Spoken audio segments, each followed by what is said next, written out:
Hello, beautiful people. Herbalist Torah coming to you from my backyard. So I just wanted to stop in really quick. I had a great day at the market.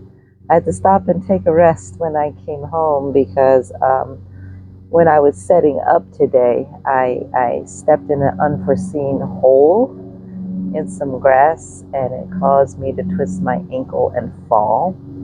So you know how that works. You don't feel it so much at the time, but especially when you get up in my years, when you get home, it really starts to bother you. So I had to put some attention to that. But anyway, why am I here? So we will not be at the market next week because it's the Saturday after Thanksgiving. And many people will be doing their shopping, trying to get those deals for Black Friday and Cyber Monday. So it's a high probability I'll just stop in and say Happy Thanksgiving next week. But whether or not I will actually do a video, I don't know. I'll see how I feel about that. But anyway, what I wanted to talk to you about today is preparing for those wonderful holidays that's coming up, right? So one of the things that I would just like to help guide you through is dealing with the holidays as far as the festivities and eating. I want to remind you that there are some ways to tackle that day without making yourself feel miserable and bloated. So let's dive into some of those things. First thing and foremost, don't skip meals. Go ahead and have your breakfast. Go ahead and have your lunch. Some people have Thanksgiving dinner early so they can watch the games and all of that afterwards. But here's the deal. We have things that we are taught. One is clean your plate, and sometimes we get really, really big plates. So if you were one of those that likes to get really big plates and really load up, I have a challenge for you. How about whatever your spread is, or that smorgasbord is, you get one serving size. And then I don't mean keep doing it to make a serving size. Get a spoonful of everything as you go down. When your plate's full, you stop, okay? You sit down, you say prayers, or you give thanks, however you need to do it, should you be celebrating Thanksgiving, and eat your food.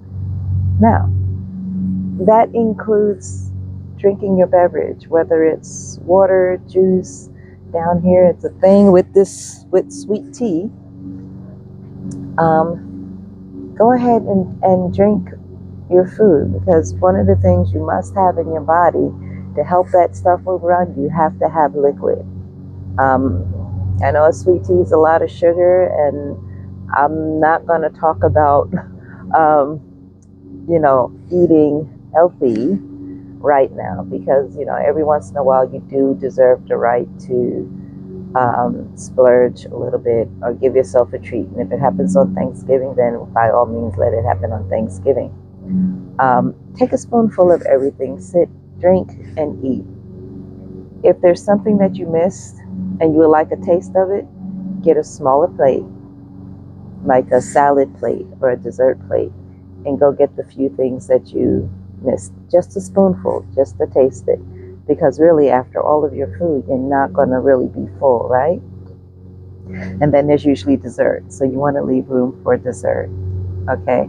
And when you get dessert, same thing. If there are multiple types, get a small dessert plate and get a thin slice of everything that you want to try and put that on the plate. And when you're finished, you're done.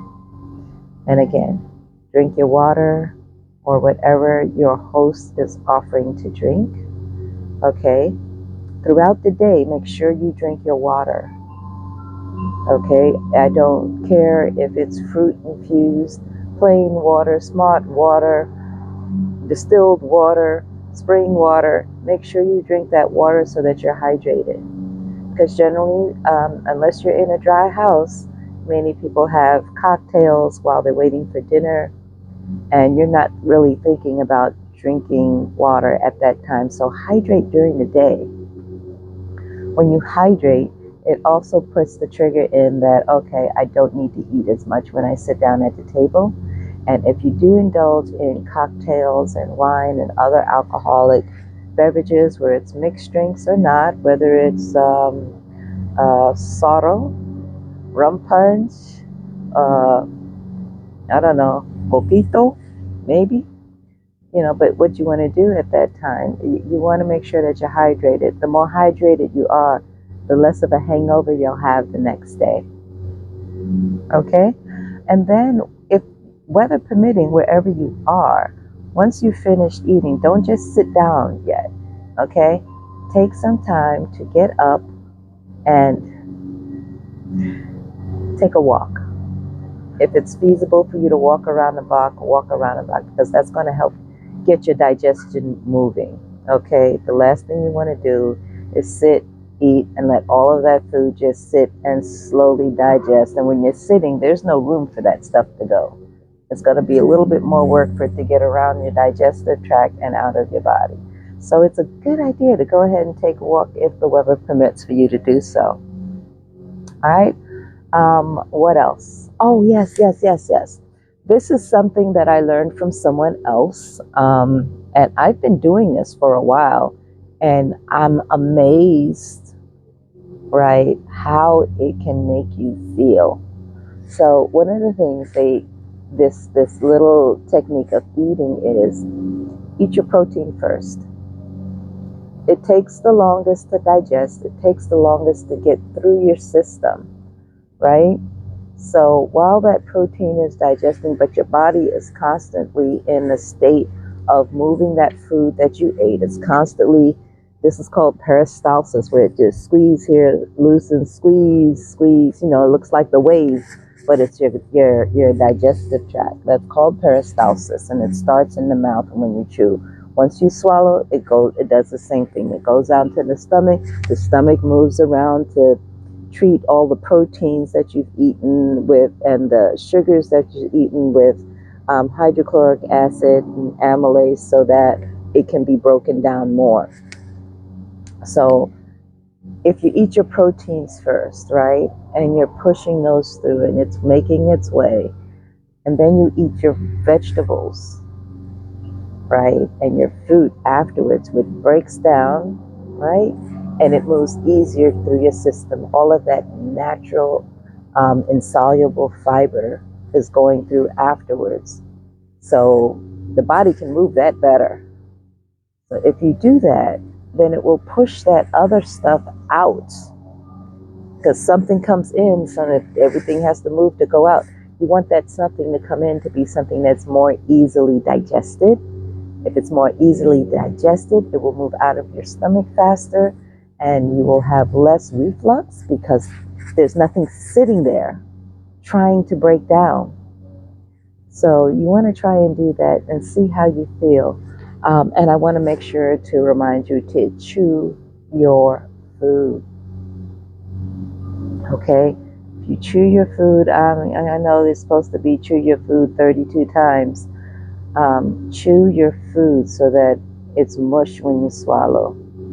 Because the more you break it down, again, the easier it gets through your digestive system, the easier the enzymes that help you absorb food can work on that surface area. Okay? But with that being said, I hope you have an amazing week and enjoy the rest of your day. And Herbalist Torah's coming to you from RLL Herbal Ideals. Just to remind you, take some time, enjoy yourself, enjoy you, and enjoy the holidays. Be blessed, and I'll talk to you again during the week. Have a good one.